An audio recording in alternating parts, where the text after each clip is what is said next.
बहुत पुरानी बात है।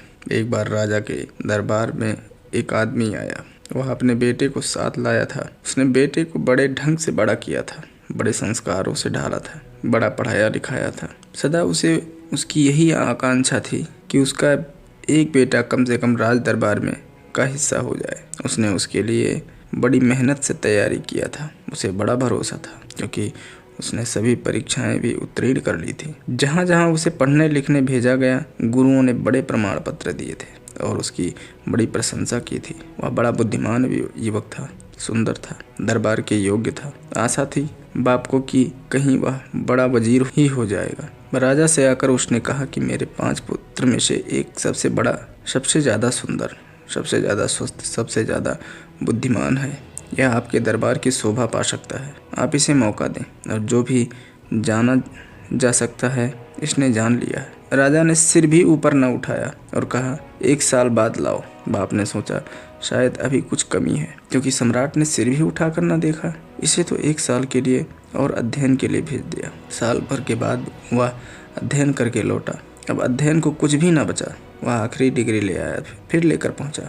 राजा ने उसकी तरफ देखा लेकिन कहा ठीक है, लेकिन इसकी क्या विशेषता है? किस लिए तुम चाहते हो कि यह दरबार में रहे? तो इसके बाप ने कहा इसे मैंने सूफियों के सत्संग में बड़ा किया है। सूफी मत के संबंध में जितना बड़ा अब यह जानकार है, दूसरा खोजना मुश्किल है। यह आपका सूफी सलाहकार होगा। रहस्य धर्म को जानने वाला कोई दरबार में होना चाहिए, नहीं तो दरबार की शोभा नहीं है। सब है आपके दरबार में, बड़े कवि हैं, बड़े पंडित हैं, बड़े भाषावादी हैं, लेकिन कोई सूफी नहीं है। राजा ने कहा 1 साल बाद लाओ।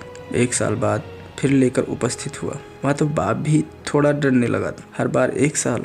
राजा ने कहा ऐसा करो, तुम्हारी निष्ठा है, तुम सतत पीछे लगे हो, इसलिए मुझे भी लगता है कुछ करना जरूरी है। तुम हार नहीं गए हो, हताश नहीं हो गए हो। अब ऐसा करो, इस युवक को तुम जाओ और किसी सूफी को अपना गुरु मान लो और किसी सूफी को खोज लो जो तुम्हें शिष्य मानने को तैयार हो।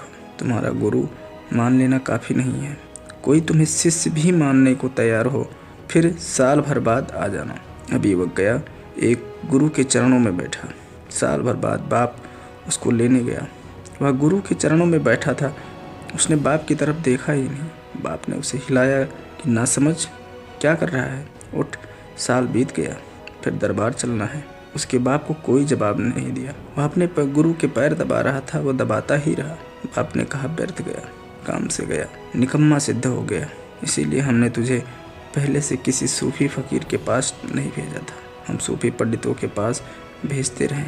यह राजा ने कहाँ की झंझट बता दी कि कोई गुरु तुम्हें शिष्य की तरह स्वीकार करे, तो सुनता क्यों नहीं? क्या तू पागल हो गया है, बहरा हो गया है? मगर वह युवक चुप ही रहा। साल बीत गया, बाप दुखी होकर घर को लौट गया। राजा ने पूछवाया कि लड़का आया क्यों नहीं? बाप ने कहा सब व्यर्थ हो गया, निकम्मा साबित हो गया, क्षमा करे, मेरी भूल थी, मैंने पत्थर को हीरा समझा। लेकिन राजा ने अपने वजीरों से कहा कि तैयारी की जाए, उस आश्रम में जाना पड़ेगा।